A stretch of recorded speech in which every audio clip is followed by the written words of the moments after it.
Dear student, आज हम diploma in pharmacy की फोर्थ यूनिट का एक इम्पॉर्टेंट टॉपिक डिस्कस करेंगे जिसका नाम है इपिडेमियोलॉजी। किसी भी इन्फेक्शियस डिजीज का स्प्रेड पैटर्न वो सोसाइटी में कैसे फैलता है और उसका कॉजिंग एजेंट क्या है और हम क्या प्रिवेंटिव एक्शन ले सकते हैं, इनकी स्टडी कहलाती है इपिडेमियोलॉजी। इपिडेमियोलॉजी से कुछ रिलेटेड इंपॉर्टेंट टर्मिनोलॉजीज हैं जो हम वन बाय वन करके देखेंगे, जिनके डेफिनेशंस एग्जाम में पूछे जा सकते हैं। फर्स्ट टर्मिनोलॉजी है इपिडेमिक, सेकंड है पैंडेमिक। इपिडेमिक मतलब होता है किसी भी इंफेक्शियस डिजीज का किसी छोटे एरिया में फैलना। हम कोविड 19 का एग्जाम्पल लेते हैं, ये चाइना के वुहान शहर से शुरू हुआ था। वहां पर किसी ने चमगादड़ का मांस खाया और एनिमल से ये उस व्यक्ति में आया और फिर एक से दूसरे में, इस तरह से ये वुहान में फैला, चाइना में फैला और फिर ये वर्ल्ड वाइड फैल गया। तो वर्ल्ड वाइड किसी भी इंफेक्शियस डिजीज का फैलना पेंडेमिक कहलाता है और वुहान में फैला, इसको हम कहेंगे एपिडेमिक। ठीक है, तो ये है एपिडेमिक और पेंडेमिक में डिफरेंस। वर्ल्ड लेवल पे किसी भी इंफेक्शियस डिजीज का फैल जाना उसको हम पेंडेमिक कहते हैं। पेंडेमिक का एग्जाम्पल है कोविड 19, जिससे कई देश प्रभावित हुए थे। नेक्स्ट आता है मोड ऑफ ट्रांसमिशन, मतलब कोविड का जो वायरस था वो कैसे फैला। तो ये स्नीजिंग के थ्रू फैला, कफिंग के थ्रू फैला, तो इसको हम मोड ऑफ ट्रांसमिशन कहेंगे।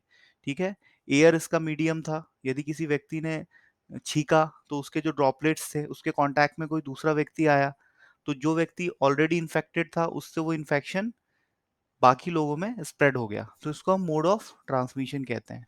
ठीक है, क्वारंटाइन और आइसोलेशन, जब कोई व्यक्ति इन्फेक्टेड हो जाता है तो उसको सेपरेट रखा जाता है, उसका खाना पीना रहना एक रिस्ट्रिक्टेड एरिया में होता है, तो उसको हम आइसोलेशन और क्वारंटाइन कहते हैं। क्वारंटाइन और isolation is a preventive action. इसकी सहायता से हम किसी भी इन्फेक्शन को और ज्यादा फैलने से रोक सकते हैं।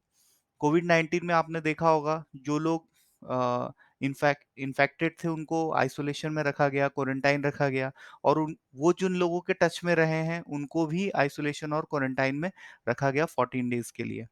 अब इंक्यूबेशन पीरियड क्या होता है, जब भी कोई इन्फेक्शियस एजेंट हमारी बॉडी पे अटैक करता है तो एक particular time specific time duration के बाद वो अपना सिम्टम दिखाता है, तो हम इसको इंक्यूबेशन पीरियड कहते हैं। जैसे कोविड का वायरस यदि किसी बॉडी पर अटैक किया तो उसने 10th डे सिम्टम्स शो करना शुरू किया, तो इसको हम इंक्यूबेशन पीरियड कहते हैं। वो ड्यूरेशन जिसमें वायरस डिवाइड होके अपने आप को इस कंडीशन में लेके आएगा कि वो सिम्टम शो कर पाए, तो इसको हम इंक्यूबेशन पीरियड कहते हैं।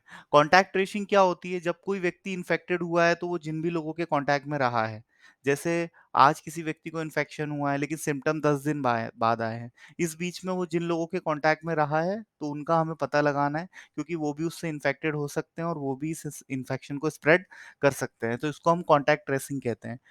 मॉर्बिडिटी मतलब होता है एक साल में किसी इन्फेक्शियस डिजीज जो कि सोसाइटी में फैली हुई है, 1000 लोगों में कितने लोगों को हो चुका है, तो ये इसकी मॉर्बिडिटी रेट कहलाती है। और मोर्टेलिटी होता है मृत्यु दर, डेथ रेशो। एक साल में 1000 लोगों को हुआ तो कितने लोगों की डेथ हो गई, तो इसको हम कहते हैं मोर्टेलिटी रेट। मोर्टेलिटी मतलब होता है मृत्यु दर, मॉर्बिडिटी मतलब होता है बीमार पड़ने की दर। ठीक है, तो ये इंपॉर्टेंट टर्मिनोलॉजीज हमने देखी। Epidemic, pandemic, mode of transmission कैसे फैलता है, quarantine, isolation, incubation period, contact tracing, morbidity and mortality. तो यहाँ पर हमने डिप्लोमा इन फार्मेसी का फोर्थ यूनिट का एपिडेमियोलॉजी टॉपिक समझा। Thanks for watching.